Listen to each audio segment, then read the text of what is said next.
الحمد لله وحده والصلاة والسلام على من لا نبي بعد أما بعد.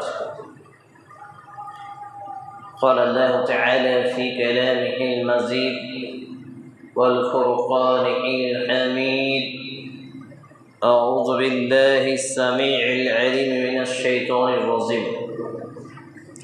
يا أيها الناس اعبدوا ربكم الذي خلقكم والذين من قبلكم لعلكم تتقون. وقال الله تعالى في كلامه المزيد والفرقان الحميد: أعوذ بالله السميع العليم من الشيطان الرجيم. يا أيها الذين آمنوا كتب عليكم الصيام كما كتب على الذين من قبلكم لعلكم تتقون. عن عبد الله بن عمرو رضي الله تعالى عنه قال: قال رسول الله صلى الله تعالى عليه وسلم: إنما الأعمال بالنية. رواه البخاري بسند صحيح. رب اشرح لي صدري ويسر لي امري واحلل عقدة من لساني يفقهوا قولي. رب يسر ولا تعسر وتمم بالخير. رب زدني علما رب زدني علما رب زدني علما. সমস্ত প্রশংসার মালিক একমাত্র আল্লাহ রব্বুল ইজ্জত, যেই আল্লাহ সুবহানাহু ওয়া তাআলা আজকে শাওয়াল মাসের 2য় তারিখে অর্থাৎ রমজানের পরবর্তী মাস ঈদের পরের দিনে জুমআতুল খুতবা এবং জুমাতুস সালাহ সালাতুল জুমআয় অংশ নেওয়ার তৌফিক দান করেছেন। তার সব থেকে পছন্দের জায়গা মসজিদে এসে উপস্থিত হয়ে আমাকে কিছু বলার এবং প্রত্যেকটা ভাই এবং বন্ধুগণ মুসল্লিদেরকে শ্রবণ করার এক তৌফিক দান করেছেন। সে আল্লাহ রাব্বুল ইজ্জতের সাজদায়ে শুকর আদায় স্বরূপ তার প্রশংসা করি। আমরা আন্তরিকতার সাথে ছোট্ট ভাষাটি বলি, আসুন বলে ফিরি আলহামদুলিল্লাহ। অত্যবর অসংখ্য দরুদ সালাম শান্তির ধারা বিবর্ষিত হোক সর্বকালে শ্রেষ্ঠ মায়া মানবের প্রতি, যিনি ইমামুল আম্বিয়া, সমস্ত নবী এবং রাসূলদের ইমাম সর্দার ছিলেন, যার বিভিন্ন ত্যাগ এবং তিতিক্ষা দ্বারা আজকে আমরা নিজেদেরকে আয়না মুসলিম, নিজেদেরকে মুসলমান পরিচয় বহন করতে পারছি। সেই মহা মানুষটির প্রতি আল্লাহ রাব্বুল আলামিনের পক্ষ থেকে অসংখ্য শান্তি ও বারাকা বর্ষিত হোক। আমরা বলি আল্লাহুম্মা সাল্লি আলাইহি আল্লাহুম্মা বারিক আলাইহি সাল্লাল্লাহু তাআলা আলাইহি ওয়াসাল্লাম। আজকের জুমার খুতবায় আলোচনার বিষয় বিদায় রমজান অথবা রমজান আমাদের কি শিখিয়ে গেল। উল্লিখিত বিষয়ের প্রতি পবিত্র জুমার খুতবায় সংক্ষিপ্ত টাইমে আমি একজন ইসলামের ছাত্র মাত্র কিছু কথা বলে আমি আমার খুতবা গুটিয়ে ফেলবো ইনশাআল্লাহ আজিজ ওয়া মা তৌফিক ইল্লা বিল্লাহ আলাইহি তাওয়াক্কালতু ওয়া ইলাইহি উনীব। রমজান দীর্ঘ একটি মাস, একেবারে 1 থেকে নিয়ে 30 দিন পর্যন্ত আমরা দিনে সিয়াম তথা রোজা, রাতে কিয়াম তথা তারাবি আদায় করেছি। অন্তত বলি আমরা আলহামদুলিল্লাহ। আল্লাহ রাব্বুল আলামিন এই সুযোগ আমাকে এবং আপনাকে দিয়ে রেখেছিলেন। রমজানের পূর্বে অসংখ্য নারী পুরুষ আমাদের পরিবার থেকে, আমাদের পাড়াপড়শি থেকে, আমাদের গ্রাম বাংলা থেকে, আমাদের এলাকা থেকে তারা বিদায় নিয়েছে, অর্থাৎ তারা মৃত্যুবরণ করেছে। তাদের এই রমজানকে গ্রহণ করার সুযোগ হয়নি। কিন্তু আল্লাহ রাব্বুল আলামিন আমাকে আপনাকে কত বড় নিয়ামত দিয়ে রেখেছিলেন যে একটি মাস আমি এবং আপনি দিনে সিয়াম এবং রাতে কিয়ামের মাধ্যমে আমাদের এই মাসটিকে অতিবাহিত করেছি। কিন্তু যারা পারেনি তারা হতভাগা, দুর্ভাগ্য, লজ্জিত এবং লাঞ্ছিত ব্যক্তি। তো এই রমজানকে আমরা বিদায় দিলাম। প্রথম পাঠ হচ্ছে রমজান আমাদেরকে কি শিখিয়ে গেল। রমজান আমাদের যে শিক্ষাটা দিয়ে গেছে সেই শিক্ষাটা আমরা প্রাথমিক লেভেলে নিই। সেটা হচ্ছে প্রথমেই আমরা রমজানের শুরুতে যখন রমজানের চন্দ্র উদিত হলো পশ্চিম আকাশে, যখন শাবান মাস দ্য এন্ড হয়ে গেল, শেষ হলো, সমাপ্তি ঘটল, সেই মোমেন্টে রমজানের চন্দ্র যখন উদিত হলো, সেই সময়ে আমাদের মনে, মুমিন জীবনে, তার অন্তরে একটা আনন্দের দোলা নাড়া দিয়েছে। এটা কেন? একটা মুমিন জীবন সে সার্বক্ষণিকভাবে তার ব্যক্তিগত আত্মাখানাকে নিয়ে সে আত্মসমীক্ষা করে। সে চিন্তা চেতনায় থাকে যে আমার দ্বারা এই পাপটি, এই ভুলটি, এই অপকর্মটি ঘটে গেছে, কখন আমি তওবা করব আমার রবের নিকটে আর আমি ক্ষমা নিব, জানি না আমার কখন মৃত্যু হবে, এই উদ্দেশ্যে। সেই জন্য মুমিন জীবনে তার হৃদয়টা প্রকম্পিত হয়, আনন্দে উল্লাসিত হয়, একটু নাড়াচাড়া শুরু করে যে আমি এই রমজানকে আল্লাহ রাব্বুল আলামিনের শ্রেষ্ঠ নিয়ামতকে আমি পেয়েছি, সুবহানাল্লাহ। তারপরে সে প্রথম আমাদের কি হয়, সেই দিন হয়তো ফজর, জোহর, মাগরিব, ফজর, জোহর, আসর, মাগরিব কোনো কিছুই আমরা পড়িনি। অনেকেই 100%-এর মধ্যে 99%, অর্থাৎ 100%-এর মধ্যে 99% মানুষ সেই দিন 4 ওয়াক্ত 3 ওয়াক্ত সালাত, 4 ওয়াক্ত সালাত নামাজ আদায় করে। কিন্তু তারাবির জন্য আমাদের মসজিদে ভিড় জমে গিয়েছিল, যায়নি? তো এই তারাবির জন্য মসজিদে আমাদের ভিড় জমানো, এটা কি মুমিনের গুণ?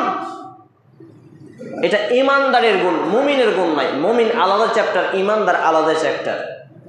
আল্লাহ রাব্বুল আলামিন ইয়া আইয়ুহাল্লাযিনা আমানু, ঈমানওয়ালাকে ডাক দিয়েছেন, মানে তাকে মুমিন হতে বলেছেন। ওলামা ইকরামগণ এই আয়াতের ব্যাখ্যাগুলো বুঝতে মিস্টেক করে। আল্লাহু আ'লাম বিস-সাওয়াব। তো আল্লাহ রাব্বুল আলামিন আমার এবং আপনার উপরে বয়স যখন 10 বছর, সেই দিন থেকে দিনে এবং রাতে 5 ওয়াক্ত সালাতকে, নামাজকে, 17টা রাকাতকে, 17 দুগুণে 34টা সাজদাকে ফরজে আইন বাধ্যতামূলক করেছেন। এবং আমাদের আত্মীয় স্বজন, পাড়াপড়শি কেউ মারা গেলে তার জানাজায় অংশ নেওয়া হচ্ছে ফরজে কিফায়া। গ্রামের পাড়ার একজন কেউ গেলেই হক আদায় হয়ে যাবে। দুর্ভাগ্যজনক হলে সত্য, মসজিদের দেওয়ালে লাগা, আমার দেওয়াল লাগা বাড়ি, অথচ মুয়াজ্জিন বলে হাইয়া আলাস সালাহ, সালাতের জন্য এসো, হাইয়া আলাল ফালাহ, সাফল্যের জন্য এসো। আমার কানে শয়তানে পেচ্ছাপ করে দিয়েছে, কানে শুনতে পায় না। আর যেমনই ফোন এসছে, হ্যালো কে? ও তোমার মা মারা গেছে, ঠিক আছে আসছি। দৌড়ে খবর দিয়ে আপনি গাড়ি ভাড়া করে খরচ করে জানাজায় যান। লজ্জা হওয়া উচিত, ধিক্কার এইরকম টাইপের মুসলমানের, যে ফারজে কিফায়া বাদ দিয়ে, ফারজে আইন বাদ দিয়ে ফারজে কিফায়া নিয়ে টানাটানি করে। এর এক্সাম্পল ফর, এটা উদাহরণ আমি এই হিসাবে এইভাবে দিই যে পরনে লজ্জায় স্থান ঢাকা নেই, মাথায় পাগড়ি টুপি পড়ার মতো, নিচে দিক ন্যাংটা আর মাথায় টুপি পড়ার মতো। ফরজ নেই, সুন্নাত নিয়ে টানাটানি, ইবাদত নেই আর ফতোয়া নিয়ে টানাটানি।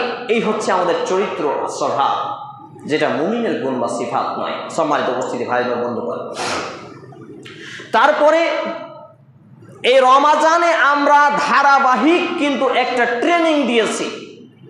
আমাদের মধ্যে একটা ভুল ছিল, সেটা কি? অনেকেই আমরা মনে করেছি যেই দিন আমরা রোজা রাখবো না সেই দিন আমাদের তারাবি পড়তে হবে না, সেই দিন নামাজ নেই। আমাদের বাড়ির পাশে কয়েকজন ব্যক্তিকে দেখলাম, আমরা সলাতে যাচ্ছি, নামাজে যাচ্ছি, বলছি নামাজে যাবো না, বলছে আজকে রোজা ধরতে উঠতে পারিনি। লা হাওলা ওয়ালা কুওয়াতা ইল্লা বিল্লাহ। মানে রোজা রাখলে নামাজ পড়বে, তাছাড়া নামাজ পড়বে না। শুনে রাখুন, যারা নামাজ ছাড়া রোজা পালন করেছেন তাদের রোজা হয়নি, নামাজও হয়নি। এবং যারা রমজান মাসে রোজা এবং নামাজ পড়েছেন এখন পড়েন না, তাদেরও হয়নি। আমি আসছি সেই বিষয়ে। আমি যে আয়াত আপনাদের সামনে পাঠ করেছি, সময় জুমার খুতবা, তো সময় খুবই সংকীর্ণ, এগুলো দীর্ঘ আলোচনার প্রয়োজন। এটি রয়েছে সূরা আল বাকারা 2 নম্বর সূরার 21 নম্বর আয়াত এবং প্রথম পারা পৃষ্ঠা নম্বর 5, কুরআনুল কারীম। আল্লাহ রাব্বুল ইজ্জাত তিনি বলছেন, ইয়া আইয়ুহান নাসু উবুদু রাব্বাকুমুল্লাযী খালাকাকুম ওয়াল্লাযীনা মিন ক্বাবলিকুম লাআল্লাকুম তাত্তাকুন। সুবহানাল্লাহি ওয়া বিহামদিহি। আয়াতের চমৎকার দেখুন। হে মানব সমাজ, ইয়া আইয়ুহান নাস, হে মানব জাতি, তোমরা তোমাদের পালনকর্তার ইবাদত করো। কার ইবাদত করতে হবে? আল্লাহ রাব্বুল আলামিনের, যিনি তোমাদেরকে এবং তোমাদের পূর্ববর্তীদেরকে সৃষ্টি করেছেন। সুবহানাল্লাহ। তাহলে আমাদের সৃষ্টিকর্তা কে? আল্লাহ তাআলা। এরপরে বলছেন আল্লাহ তাআলা, তাতে আশা করা যায় যে লাআল্লাকুম তাত্তাকুন, তোমরা তাকওয়া অবলম্বনকারীদের মধ্যে শামিল হবে। বলি সুবহানাল্লাহ। তাকওয়া অবলম্বনকারীদের মধ্যে শামিল হওয়া বলতে আপনাদের একটু দৃষ্টি আকর্ষণ করছি, যারা ঘুমাচ্ছেন তারা জুমার খুতবা ছেড়ে বাড়ি গিয়ে ঘুমান। মসজিদ ঘুমানোর জায়গা নয়। যারা হেলান দিয়েছেন হেলান ছেড়ে দেন, যারা হাঁটু ধরে আছেন হাঁটু ছেড়ে দেন। হাঁটু ধরে বসা এটা জুমার দিনের আদব নয়, আর ঘুমানো এটাও আদব নয়। ঘুম পেলে আপনি বাড়িতে ঘুমাতে পারেন, ফরজ নয় জুমা। অতএব এখানে ঘুমাবেন না। সম্মানিত উপস্থিত ভাই এবং বন্ধুগণ, আল্লাহ রাব্বুল আলামিন 2 নম্বর সূরা 21 নম্বর আয়াত 1 নম্বর পারা প্রথম পারা 5 নম্বর পৃষ্ঠা সূরা আল বাকারাতে বললেন যে তোমরা আল্লাহ রাব্বুল আলামিনের ইবাদত করো, যেই আল্লাহ রাব্বুল আলামিন তোমাদেরকে এবং তোমাদের পূর্ববর্তী যত মানুষ এসেছিল, নবী রাসূল এসেছিল, নারী পুরুষ এসেছিল, সবাইকে সৃষ্টি করেছেন। তাতে করে আশা করা যায় যে তোমরা পরহেজগারিতা লাআল্লাকুম তাত্তাকুন মুত্তাকি প্রকৃত অর্থে মুমিন হতে পারবে। তাহলে আমাদের করণীয় কি? আল্লাহর ইবাদত করা। তো এই আল্লাহর ইবাদতটা কি শুধুমাত্র রমজানের মধ্যে সীমাবদ্ধ? একটি মাস করলেই যথেষ্ট? এখন মোবাইলে রিচার্জ তো বুঝেন নাকি, 1 মাসের ডাটা রিচার্জ করে 3 মাস আপনি ব্যবহার করতে পাবেন, সেখানে পান না। তাহলে আপনি কি করে বলেন যে 1 মাস রোজা রাখবো আর সারা জীবনে জান্নাত ভোগ করব? সহজ? জি না, বরং এটা বিদআতে পরিণত হবে, এটা বিদআতে পরিণত হবে। আমি সেই বিষয়ে আসবো যদি সময় থাকে ইনশাআল্লাহ তাআলা। আমি দ্বিতীয় আয়াত যে আপনাদের সামনে পাঠ করেছি এটি হচ্ছে সূরা আল বাকারা 2 নম্বর সূরার 183 নম্বর আয়াত কোরআনুল কারীমের, এবং এর পৃষ্ঠা নম্বর হচ্ছে 28 পারা নম্বর 2 নম্বর পারার 28 নম্বর পৃষ্ঠা এবং 2 নম্বর সূরার 183 নম্বর আয়াত সূরা আল বাকারা। আল্লাহ রাব্বুল ইজ্জাত তিনি বলছেন, ইয়া আইয়ুহাল্লাযীনা আমানু কুতিবা আলাইকুমুস সিয়াম কামা কুতিবা আলাল্লাযীনা মিন ক্বাবলিকুম লাআল্লাকুম তাত্তাকুন। ওখানে কি বললেন? ইয়া আইয়ুহান নাস, মানব জাতি। এখানে কি বলছেন? ইয়া আইয়ুহাল্লাযীনা আমানু, মানে শুধু একটি গোষ্ঠী ঈমান আনা কারা? যারা বলেছেন লা ইলাহা ইল্লাল্লাহ ওয়া আন্না মুহাম্মাদুর রাসূলুল্লাহ, আমি সাক্ষ্য দিচ্ছি আল্লাহ ছাড়া সত্য কোনো ইলাহ উপাস্য নেই। আমি আরও সাক্ষ্য দিচ্ছি যে নবী মুহাম্মদ রাসূলুল্লাহ সাল্লাল্লাহু আলাইহি ওয়াসাল্লাম হলেন আল্লাহর প্রিয় বান্দা নবী এবং রাসূল। যখনই কোনো খতিবের খুতবা বক্তব্য শুনবেন আর যখনই মুহাম্মদ রাসূল সাল্লাল্লাহু আলাইহি সাল্লাম নাম আসবে, তো সাল্লাল্লাহু আলাইহি ওয়াসাল্লাম তার বেটি ছেলের মতো নয়, বেটা ছেলের মতো উচ্চ স্বরে বলবেন সাল্লাল্লাহু আলাইহি ওয়াসাল্লাম। কারণ বেটি ছেলের উচ্চস্বরে কণ্ঠস্বর হচ্ছে হারাম, আর বেটা ছেলের উচ্চস্বরে কণ্ঠস্বর হচ্ছে সুন্নাত। অতএব আবার বলুন সাল্লাল্লাহু আলাইহি ওয়াসাল্লাম। এই একবার এটা বললে 10 বার আল্লাহর পক্ষ থেকে আপনার প্রতি আমার প্রতি রহমত নাজিল হয়, বলি সুবহানাল্লাহ। একবার কেউ এটা পড়লে তার 10টি আমল নামায় 10টি নেকি লেখা হয়, বলি সুবহানাল্লাহ। একবার এটা কেউ পড়লে তার 10টি গুনাহকে মাফ করে দেওয়া হয়, বলি সুবহানাল্লাহ। একবার কেউ এই দোয়াটি করলে সাল্লাল্লাহু আলাইহি ওয়াসাল্লাম পড়লে বা দরুদ পড়লে তার 10টি নেকি লেখা হয়, 10টি মর্যাদা হয়, 10টি গুনাহ ক্ষমা হয়। সুবহানাল্লাহি ওয়া বিহামদিহি সুবহানাল্লাহিল আযীম। কিন্তু আমরা জানি না, কারণ আমরা কোরআনও বুঝি না, হাদিসও বুঝি না, ইসলামও বুঝি না। খাই পায়খানা করি, ঘুমায় আর জীবন কাটাই। খাও দাও মাস্তি করো, টাকা পয়সা কামাই করো, দুনিয়াটা মস্ত করো। এই হচ্ছে নাস্তিকবাদী স্লোগান, এই হচ্ছে থিওরি, এই হচ্ছে আমাদের চিন্তা চেতনা। সম্মানিত উপস্থিতি ভাই এবং বন্ধুগণ, তো আল্লাহ রাব্বুল ইজ্জাত এখানে কি বলছেন? ইয়া আইয়ুহাল্লাযীনা আমানু কুতিবা আলাইকুমুস সিয়াম কামা কুতিবা আলাল্লাযীনা মিন ক্বাবলিকুম লাআল্লাকুম তাত্তাকুন। হে ঈমানওয়ালারা, তোমাদের উপরে রমাজান মাসের সিয়ামকে ফরজ করা হয়েছে 1 মাস যাবে। হতে পারে 29 বা 30, ইসলামের দুটোই হচ্ছে একটি মাস, একদিন কম বেশি হয়। তো এই মাসে যদি তোমরা সিয়ামকে পালন করো, তোমরা মনে করো না এটা ভারী, কারণ তোমাদের উপরে ফরজ করা হয়েছে তোমাদের আগের লোকেদের উপরে ফরজ করা হয়েছিল। এবং এই যারা এই রমাজান মাসে সিয়াম পালন করবে তাদের কথা আল্লাহ রাব্বুল আলামিন কি বলছেন? যে তারা হবে তাকওয়াবান, পরহেজগারী, মুত্তাকি, যদি তারা দৃঢ় ইখলাসের সাথে এই কাজগুলো করতে পারে। সুবহানাল্লাহ। তো এই মুত্তাকি বানানোর জন্য, আল্লাহ ভীরু পরহেজগার বানানোর জন্য এই একটি মাস আমাকে এবং আপনাকে শাসন করে গেল, ট্রেনিং দিয়ে গেল, গাইডলাইন দিয়ে গেল, সিস্টেমেটিক বলে গেল। বোঝাতে পারছি না? আপনার ছেলেটার হাতে মোবাইল দিয়েছেন, তো বলছেন এটা দাববা না, এটা দাববা না, টাকা কেটে নেবে, ওইটাই দাবছে। তো আপনি কি করেছেন? একটা চড় দিয়েছেন, এটা দাবতে মানা করছি, মানে শাসন করলেন। তো একই রকমভাবে রমজান বলছে, এই তুমি গান শোনো না, তুমি এখন রোজা আছো, গান শোনা যাবে না। এই তুমি ফিল্ম দেখো, তুমি রোজা আছো, ফিল্ম দেখতে পাবে না। এই তুমি পানি পান করতে পারো না, এই লোকের আড়ালে তুমি খাদ্য খেতে পারো না, কারণ তুমি রোজা আছো। শাসন করে গেছে, ট্রেনিং দিয়ে গেছে আমাকে আপনাকে কে? এই রমাজান, দীর্ঘ 1টি মাস। এবারে মুরব্বী, আপনার সঙ্গে দুটি কথা। 82 বছর ধরে আপনি সালাত আদায় করেন, সিয়াম পালন করেন, চুল দাড়ি পেকে গেছে, এখনো দাড়িকে কাটছাট করা ছাড়তে পারলেন না। যুবক, তোমাকে বলি, তোমার মতো বয়সের কত যুবক আজকে কবরে শুয়ে আছে। দেখো গা, কবরে তুমি একটা হাত দিয়ে খুঁজে পাবে না, অথচ তুমি আজকে চুলটাকে কেটেছো বকরি কাটা করে। অথচ তোমার প্যান্টটা ওই চোরকে মেরে ছিঁড়ে দেওয়ার মতো 5-7 জায়গা ছেঁড়া থাকে। অথচ তোমার চুলগুলো বকরিতে পেচ্ছাপ পড়ে দেওয়ার মতো জায়গার জায়গা রং চঙে থাকে। অথচ তোমার চলন ফিরন ওই খাসির মতো চলাফেরা। কেন? তোমার বাপ মা শিক্ষা দেয়নি? তুমি ইসলাম বোঝো না? তোমার ইসলামের শিক্ষা এখনো নেওয়ার বয়স হয়নি? আরে তোমার বয়সের শত যুবক নয়, লক্ষ লক্ষ যুবককে তুমি দেখো, তারা কবরে শুয়ে আছে। কেন, তোমার কি বয়স হয়নি? নাকি মালাকুল মউত তোমার কাছ থেকে ডেট এক্সপায়ারের লিপিবদ্ধ করে নিয়ে গেছে যে না, তোমার কাছে আসবো না? না, কুল্লু নাফসিন যায়িকাতুল মাউত, যে কোনো মুহূর্তে মৃত্যু আসতে পারে। সম্মানিত উপস্থিতি ভাই এবং বাবা জীবন, তাহলে এই রমাজান আমাকে আপনাকে শাসন করে গেল। বিড়িখোর মিয়া, তোমাকে বলি, বিড়িখোর মনে করে এই তো বিড়ি খাচ্ছি, এটা কি কোনো খারাপ কিছু? লা হাওলা ওয়ালা কুওয়াতা ইল্লা বিল্লাহ। যেই মুসলমানের বাচ্চা মুসলমানদের উচিত ছিল যে তারা যখন মসজিদ পানে সলাতে আসবে, তখন দাঁতে মিসওয়াক, দাঁতন ঘুষতে ঘুষতে আসবে। মিসওয়াক দাঁতনের চাষ উঠে গেছে, বিড়ি টানতে টানতে এসে বলছে এখন তারাবিতে যাব। মৌলভী সাহেব, সারাদিন খেতে পাইনি, বিড়ি না খেলে আমার যে পায়খানা হয় না। আস্তাগফিরুল্লাহ, আস্তাগফিরুল্লাহিল আযীম। এই হচ্ছে আমাদের সমাজের যুবক, এই হচ্ছে আমাদের ঘরের মুসলমান।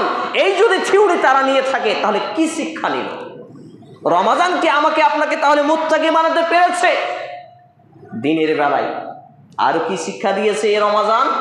রমাজান আমাকে এবং আপনাকে শিক্ষা দিয়েছে টাইম বাই টাইম সালাতকে কায়েম করা। সূরা নিসা 4 নম্বর সূরার 103 নম্বর আছে যে নিশ্চয় মুমিন নারী পুরুষের উপরে নির্দিষ্ট সময়ে, নির্ধারিত সময়ে সালাতকে জামাত সহ আদায় করা ফরজ করা হয়েছে। সূরা নিসা 4 নম্বর সূরার 103 নম্বর আয়াত। তাহলে আমরা তারাবি পড়েছি জামাতে। আবার ফজরে কিছু কিছু মিয়া ছিলেন, তারা সাহারি খেয়ে, সাহুর খেয়ে ঘুমিয়ে যেতেন, ফজরে আসতেন না। যদি ফজরে প্রথম ধাপই আপনার স্লিপ অফ টাং হয়, মিস্টেক হয়, তাহলে বলুন আপনার সিয়াম কি সবল হয়েছে নাকি দুর্বল হয়েছে? অবশ্যই দুর্বল হয়েছে। অতএব যারা টাইম বাই টাইম নিয়েছে জামাতে সালাত আদায় করেছেন, আর যেমনই শাওয়াল মাসের চাঁদ উঠলো ঈদের দিন, দিনের বেলায় হারিকেন জ্বালিয়ে খুঁজে পাওয়া যায় না। গতকালকে একটা আর্টিকেল লিখেছি যে একটি হারানো সংবাদ, গত 30 রমজান পর্যন্ত মসজিদে ভর্তি মুসল্লিদের দেখা মিলেছিল, তাদেরকে এখন মসজিদে খুঁজে পাওয়া যাচ্ছে না দুর্ভাগ্যজনকভাবে। চায়ের দোকানে আড়াই পাড়াই গিবতে করতে যদি কেউ দেখেন, 2 চর লাগিয়ে হলেও মসজিদে নামাজ পড়তে পাঠায়। জি, হারিয়ে গেছে, তারা খুঁজে পাওয়া যায় না। সম্মানিত উপস্থিতি ভাই এবং বন্ধুগণ, তো এই রমাজান আমাকে এবং আপনাকে শিক্ষা দিয়ে গেল, আরেকটি শিক্ষা দিয়ে গেল ভ্রাতৃত্ববোধ। আমরা ইফতারি করাইনি, কথা বলেন? অনেকে ইফতারি দিনে, ইফতারিটা কেন দিয়েছি? কয়েকটি কারণ। কৃপণতা দূর করা। কি করা? কৃপণতা দূর করা।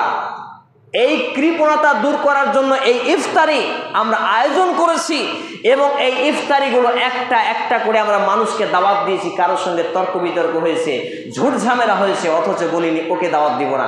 আমভাবে দাওয়াত দিয়েছে, অমুকের বাপ ইফতারি দাওয়াত দিয়েছেন, আপনারা সবাই চলে আসেন। কি বলে না, ইফতারিতে আমরা সবাই আসি।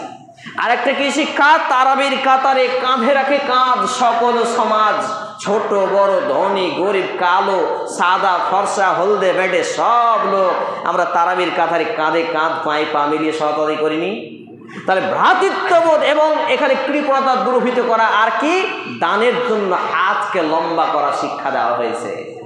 আমাদের বিভিন্ন উন্নতিকল্পে জালসা, যদিও আমি জালসায় দান করাকে অ্যাভয়েড করতে বলেছি, যারা জালসা করেন, নাইট জালসা হোক আর বড় জালসা হোক, উন্নতিকল্পে জালসায় দান করতে আমি নিষেধ করেছি। ফতোয়া দিয়েছি, বক্তব্য আছে, কারণ আছে। সম্মানিত উপস্থিতি ভাই এবং বন্ধুগণ, তাহলে আল্লাহ রাব্বুল আলামিন এবং তার প্রিয় হাবিব মুহাম্মদ রাসূলুল্লাহ সাল্লাল্লাহু আলাইহি সাল্লাম যে শিক্ষা আমাকে আপনাকে দিয়েছেন এই রমজানের মাধ্যমে, সেই শিক্ষা কি? অনেকে নিয়মিত একটা হলেও সূরা, দোয়া, কোরআনের আয়াত পাঠ করিনি? এই করে করে জিকির, আজগার, তাসবিহ, তাহলিল, সিনেমা ছেড়েছি, টিভি ছেড়েছি, ফিল্ম ছেড়েছি, দিনের বেলা বিড়ি খাওয়া ছেড়েছে। জি, আর এখন রমজান শেষ, শয়তান বাধা ছিল, ছাড়া পেয়েছে, আর এখন মানুষ শয়তান হয়ে চলছে। এই যদি টেন্ডেন্সি হয় তাহলে বলুন আমি এবং আপনি কি এই রমজানের শিক্ষা নিতে পারলাম? পারিনি। যদি রমজানের শিক্ষা না নিতে পারে তাহলে এটা বিরাট হবে। আমি যে হাদিস আপনাদের সামনে পাঠ করেছি, অনেক কিছু বলার ছিল, এত কিছু বলার ছিল যে সম্ভব নয় এইটুকু সময়ের মধ্যে। সে হাদিসটা হচ্ছে সহিহ আল বুখারী গ্রন্থের 1 নম্বর খণ্ডে 1 নম্বর পর্বের 1 নম্বর অনুচ্ছেদের 1 নম্বর হাদিস। সেটা কি? عن ابن عمر رضي الله تعالى عنه قال قال رسول الله صلى الله عليه وسلم إنما الأعمال بالنية। আল্লাহ নবী মুহাম্মদ রাসূল সাল্লাল্লাহু আলাইহি ওয়াসাল্লামের সাল্লাল্লাহু আলাইহি সাল্লাম বলছি, অথচ দরুদ পড়ছেন না। একটা ঘটনা বলেই ফেলি, হাদিসটা মনে পড়লো, না বললে আবার হক আদায় হবে না, আমাকে হয়তো কিয়ামতের মাঠে হিসাব লাগবে। আল্লাহ নবী মুহাম্মদ রাসূলুল্লাহ সাল্লাল্লাহু আলাইহি সাল্লাম প্রথম খুতবার, এটাকে মেম্বার বলে, যেটা দাঁড়িয়ে খুতবা দিচ্ছি, প্রথম ধাপে উঠলেন, বললেন আমিন। আবার যে ধাপে দাঁড়িয়ে আছি এই ধাপে উঠলেন, বললেন আমিন। আবার এই যে তৃতীয় নম্বর যেটা ধাপ, এই ধাপে দাঁড়িয়ে আছে, এটা বললেন আমিন। এরপরে সাহাবীরা চিন্তা করলেন যে এটা কি হলো, এতদিন এই ঘটনা ঘটেনি, খুব মনোযোগ দিলেন। তখন নবী মুহাম্মদ রাসূলুল্লাহ সাল্লাল্লাহু আলাইহি ওয়াসাল্লামকে সালাত শেষে, খুতবা শেষে, নামাজ শেষে জিজ্ঞেস করছেন, ইয়া রাসূলুল্লাহ, ইয়া হাবিবাল্লাহ, হে আল্লাহর রাসূল, হে আল্লাহর বন্ধু, আমার পিতামাতা আপনার প্রতি উৎসর্গ হোক, কুরবানি হোক। আল্লাহ রাসূল, আপনার যে দৃশ্য আজকে দেখলাম, এই দৃশ্য ইতিপূর্বে কোনোদিন দেখিনি, অর্থাৎ এর আগে কখনো দেখিনি। তো আপনি প্রথম ধাপে উঠলেন, বললেন আমিন, দ্বিতীয় ধাপে আমিন, তৃতীয় ধাপে আমিন, এর গল্প কি, এর কাহিনী কি? বিশ্বনবী মুহাম্মদ রাসূলুল্লাহ বলি সাল্লাল্লাহু আলাইহি ওয়াসাল্লাম বললেন, আমি প্রথম ধাপে উঠলাম, বললাম আমিন। জিবরাইল আলাইহিস সালাম আসমানের থেকে বলছেন, যেই ব্যক্তি তার বৃদ্ধ পিতামাতা বাপ মাকে পেল, উভয়কে, দুজনকে, অথবা বাপ এবং মা কারো একজনকে, অথচ সে ব্যক্তি তাদের সেবা যত্ন করে, তাদের পরিচর্যা করে, তাদেরকে ভালোবেসে, তাদের দেখাশোনা করে, তাদের খেতে পড়তে দিয়ে যে দুনিয়ার জীবনে জান্নাতের টিকিট অর্জন করতে পারলো না, জিবরিল আলাইহিস সালাম আসমান থেকে বলছে তার উপরে আল্লাহর লানত, আল্লাহর রসুলের লানত, ফেরেশতাদের লানত। আর আমি বললাম আমিন, মানে আল্লাহ কবুল করো, বলি নাউযুবিল্লাহি মিন যালিক। তাহলে যারা বাপ মাকে খেতে দেন না, বাপ মায়ের সেবা করেন না, বাপ মায়ের খোঁজ খবর নেন না, তাদের জান্নাতে যাওয়ার কোনো অপশন, নো চান্স, কোনো অপশন নেই। নাম্বার 2, যখন দ্বিতীয় ধাপে উঠলাম তখন আমিন বলার কারণ হচ্ছে নবী মুহাম্মদ রাসূলুল্লাহ সাল্লাল্লাহু আলাইহি ওয়াসাল্লাম বলছেন, যার সামনে আমার নাম বলা হলো, মুহাম্মদুর রাসূলুল্লাহ সাল্লাল্লাহু আলাইহি ওয়াসাল্লাম, যার সামনে আমার নাম বলা হলো, অথচ সে সাল্লাল্লাহু আলাইহি ওয়াসাল্লাম বলে আমার উপরে দরুদ পড়ল না, সেই ব্যক্তির উপরে আল্লাহর লানত, গজব, ধ্বংস। আর আমি মুহাম্মদ সাল্লাল্লাহু আলাইহি ওয়াসাল্লাম বললাম আমিন, বলি নাউযুবিল্লাহ, মানে কবুল করো। তৃতীয় ধাপে বললেন, যে ব্যক্তি পূর্ণ রমজান মাস পেল, অথচ নিজের গুনাহগুলো, দাড়ি কাটা হোক, বিড়ি খাওয়া হোক, জর্দা করা হোক, গীবত করা হোক, চুরি করা হোক, মদ খাওয়া হোক, যত রকম খারাপি পাপ আছে, এই পাপগুলো ছাড়তে পারলো না, কান্নাকাটি করে জান্নাতের টিকিট অর্জন করতে পারলো না, পাপগুলো আল্লাহর কাছে মাফ নিতে পারলো না, তাহলে এই ব্যক্তির জন্য ধ্বংস। আর মুহাম্মদ সাল্লাল্লাহু আলাইহি ওয়াসাল্লাম তিনি বলছেন, আমি বললাম আমিন, নাউযুবিল্লাহি মিন যালিক। 3টি জটিল। আমরা রমজান মাসে নিজেদেরকে পরিবর্তন করতে পারলাম না, আমরা বাপ মায়ের সেবাও করতে পারি না, আর আমরা মুহাম্মদুর রাসূলুল্লাহ সাল্লাল্লাহু আলাইহি সাল্লামের নাম শুনে বলতে পারি। এটা বলতে কি টাকা লাগছে ভাইরা? সাল্লাল্লাহু আলাইহি সাল্লাম মুখ দিয়ে বলতে টাকা লাগছে? কি অবস্থা আমাদের, কি শিক্ষা, কি দীক্ষা! সম্মানিত উপস্থিতি ভাই এবং বন্ধুগণ, তো বলছিলাম যে তিনি বলছেন ইন্নামাল আমালু বিন্নিয়াহ, প্রত্যেক কাজের ফলাফল, রেজাল্ট হবে তার নিয়তের উপরে। নিয়তটা কি?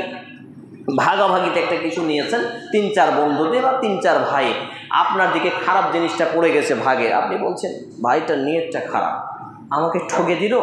নিয়ত কোথা থেকে হয়? তাহলে অন্তর থেকে। হানাফি মাযহাবের হানাফি ভাইরা বলে যে নিয়ত মানে মুখে পড়া, নিয়ত মানে অন্তরে করা, মুখে করা হচ্ছে বিদআত।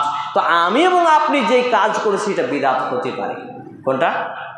11 মাস মসজিদের খাম্বা চিনলাম না, শুধু শুকুর আলী মৌলবী, শুকুর আলী মুসল্লি, শুকুর আলী নামাজি, সপ্তাহে জুমার দিন আসি, তারপর হাঁটি 6 দিন, আর দেখা মিলে না। তাও সপ্তাহে 1 ওয়াক্ত আসি, 5 ওয়াক্তে 1 ওয়াক্ত। কি অবস্থা আমাদের!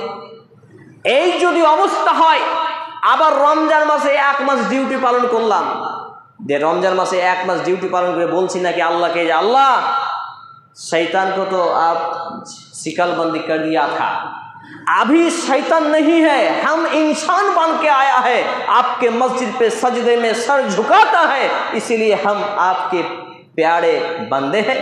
नहीं, আসলে কিন্তু এটা নয়। আসলে শয়তানকে বাঁধা হয়, শয়তানের পাওয়ারটা একটু দুর্বল হয়ে যায়, আর আমরা এগুলো লোক দেখানো করি। আহারে যদি রোজা না থাকে বলবে এত বড় শরীর নিয়ে সোনা রোজা করে না, অমুকের জামাই জি অমুকের বেটা রোজা করে না, এই লজ্জাতে। তাহলে ইন্নামাল আমালু বিন্নিয়াত, যেই ব্যক্তি নাম কামানোর জন্য যদি ভালো কাজ করে নাম পাবে, যদি নেকি নেওয়ার জন্য ভালো কাজ করে নেকি নেবে। তাহলে বলুন, তারপরে 1 মাস পর বিদায় ঘন্টা আর খুঁজে পাওয়া যায় না, হারিকেন জ্বালিয়ে খুঁজে পাওয়া যায় না। ভাই কালকেই বলছি এক ব্যক্তিকে এসারের সময় নামাজ পড়তে যাবা না, তো বলছে কালকেও নয়, আজকে তো তুমি ঈদের সলাত আদায় করে আলে, এখন একদিনও হয়নি, আর এখনই যাব না, মানে ডিউটি শেষ। নাইট গার্ডের ডিউটি হয় না, সন্ধ্যা থেকে রাত্রি পর্যন্ত, এই নাইট ডিউটি চলছে, 1 মাস ডিউটি বাস। এদের নিয়তের কারণে এটা হবে বিদআত, এই নেকির কারণে এরা পাপী হবে এবং মরলেই জাহান্নামে যাবে। করণীয় কি? সূরা আল ফুরকান 25 নম্বর সূরা 70 থেকে 74 নম্বর আয়াত। আমি সংক্ষেপে বলছি, সময় পাড়িয়ে গেছে। আপনি দেখবেন আল্লাহ রাব্বুল আলামিন বলছেন, কেউ যদি তওবা করে ফিরে আসে, যত বড়ই পাপী হোক, যা করেছে, জেনা করেছে, ব্যভিচার করেছে, লুচ্চামি করেছে, আর কিছু করেছে, তওবা করে ফিরে আসে, আল্লাহ রাব্বুল আলামিন তার তওবাকে কবুল করবেন এবং সমস্ত পাপগুলোকে নেকিতে রূপান্তরিত করবেন, কনভার্ট করবেন, বলি সুবহানাল্লাহ। তাই আমাদের উচিত হলো তওবা করে ফিরে আসার, নামাজ মৃত্যুর আগে পর্যন্ত না ছাড়া, নইলে নেকিও পাবো না, জাহান্নামে যাব। আর যদি ফিরে আসি, পাপগুলোকে আল্লাহ নেকিতে পরিণত করবেন, বলি সুবহানাল্লাহ। সম্মানিত উপস্থিতি ভাই এবং বন্ধুগণ, জুমার খুতবার সময় শেষ হয়ে গেছে। এ পর্যায়ে আমি সংক্ষেপে 2টি কথা বলবো আপনাকে। সেটা হচ্ছে, দেখুন, অন্ততপক্ষে ইসলামটাকে জানুন, শিখুন যে কোনোভাবে। আর ইসলামকে শুধু মসজিদের মধ্যে সীমাবদ্ধ রাখেন না। মসজিদে এলেন তারপর মুসল্লি মিয়া, আর বাইরে গেলেন তখন মাস্তান মিয়া, এমন হয়েন না। মসজিদের মধ্যে যেমন সমাজের বাইরে তেমন একজন মুমিন সর্বদা এমন হবে, নরম হবে, বিনয়ী হবে, ভালো হবে, চরিত্র ভালো হবে, আদান প্রদান ভালো হবে, কথাবার্তা ভালো হবে, সব কিছুতেই মানুষের চামড়া যার গায়ে নেই তাকে মানুষ বলে না, কি বলে? জানোয়ার বলে। কিন্তু আমার আপনার শরীরে মানুষের চামড়া আছে, তো আমার আপনার শরীরে মানুষের চামড়া থাকাই যথেষ্ট নয়, আমার আপনার আত্মাটাকে মানুষ করতে হবে। এই আত্মাকে যদি আমি এবং আপনি মানুষ করতে পারি তাহলে দেখবেন আমি এবং আপনি আল্লাহর প্রিয় হব, মানুষের প্রিয় হবে ইনশাআল্লাহ। আল্লাহ রাব্বুল আলামিন আগে আমাকে, তারপর উপস্থিত ভাই এবং বন্ধুগণকে সকলকেই এই বিষয়গুলো মান্যতা করার তৌফিক দান করুন, আমরা বলি আল্লাহুম্মা আমিন। সংক্ষেপে 2 মিনিট সময় চেয়ে নিচ্ছি। এই যে শাওয়াল মাস, মানে সময় কমের জন্য বলতে পারলাম না, শাওয়াল মাসে 6টি সিয়াম আছে, 4, 2, 6টি রোজা আছে। রোজা মানে এই মাসে নফল 6টি রোজা যদি কেউ পালন করেন তাহলে এইখানে আপনি টোটাল এদিকে 30 আর এদিকে 6, তাহলে 36 10 হচ্ছে 360, 365 দিনে, অনেক সময় 360 দিনেও 1 বছর হয়। তো আল্লাহ রাব্বুল আলামিন আমাকে এবং আপনাকে 1 বছর রোজা রেখে যা নেকি হয় সেই পরিমাণ নেকি লিখে দেবেন, বলে সুবহানাল্লাহ। অতএব আমরা এই মাসে কালকে থেকে হোক, পরশু থেকে হোক, ধারাবাহিক হোক, ছেড়ে ছেড়ে হোক, 6টি রোজা আমরা রাখবো, অন্ততপক্ষে আমরা বলি ইনশাআল্লাহ। আল্লাহ তাআলা কবুল করুন। আল্লাহ রাব্বুল আলামিন আমাদেরকে আমল করা সহজ করুন এবং আমাদের এই যা রমজানে করেছি তা কবুল করে আমাদের জন্য এটিকে জাহান্নাম থেকে বাঁচায় এবং জান্নাতের ওসিলা হিসেবে কবুল করুন, আমরা বলি আল্লাহুম্মা আমিন। আল্লাহ রাব্বুল আলামিন, আমরা মানুষ, আমরা ভুল করি, আমরা পাপ করি, এটি স্বাভাবিক। আমাদের জানা অজানা প্রকাশ্যে গোপনে দিনে রাতে সব পাপগুলোকে মাফ করুন, আমরা বলি আল্লাহুম্মা আমিন। হে আল্লাহ তাআলা, আমরা যারা অসুস্থ আমাদেরকে পূর্ণাঙ্গ শেফায়ে কামিল আজিলা দান করুন। আমরা যারা অভাবী আমাদেরকে অভাবমুক্ত জীবন দান করুন, আমরা বলি আল্লাহুম্মা আমিন। হে আল্লাহ তাআলা আমাদের যারা অসুস্থ আছে তাদেরকে সুস্থ দান করুন। হে আল্লাহ তাআলা আমাদের যারা মৃত্যুবরণ করছে মুসলমান হয়ে, যেমন করে আমার মা, নানা নানি, উপস্থিত ভাই এবং বন্ধুবান্ধবদের কেউ না কেউ মৃত্যুবরণ করছে, আল্লাহ যারাই মুসলমান হয়ে মৃত্যুবরণ করছে আপনি তাদের জীবনের ভুল ত্রুটি ক্ষমা করুন, তাদের কবরে শান্তির বিছানা বিছিয়ে দিন, তাদেরকে জান্নাতুল ফেরদাউস নসিব করুন, আমরা বলি আল্লাহুম্মা আমিন। এ দাবি, এ দোয়া, এ দরখাস্ত সুবহানাল্লাহ সুবহানাহু ওয়া তাআলার সামনে রেখে আমরা আমাদের আলোচনা এখানে ইতি টানছি। বিসমিল্লাহির রহমানির রহিম। قل هو الله أحد الله الصمد لم يلد ولم يولد ولم يكن له كفوا أحد اللهم صل على محمد وعلى آل محمد كما صليت على إبراهيم وعلى آل إبراهيم إنك حميد مجيد اللهم بارك على محمد وعلى آل محمد كما باركت على إبراهيم وعلى آل إبراهيم إنك حميد مجيد سبحان ربك رب العزة عما يصفون وسلام على المرسلين وآخر دعوانا الحمد لله رب العالمين. السلام عليكم.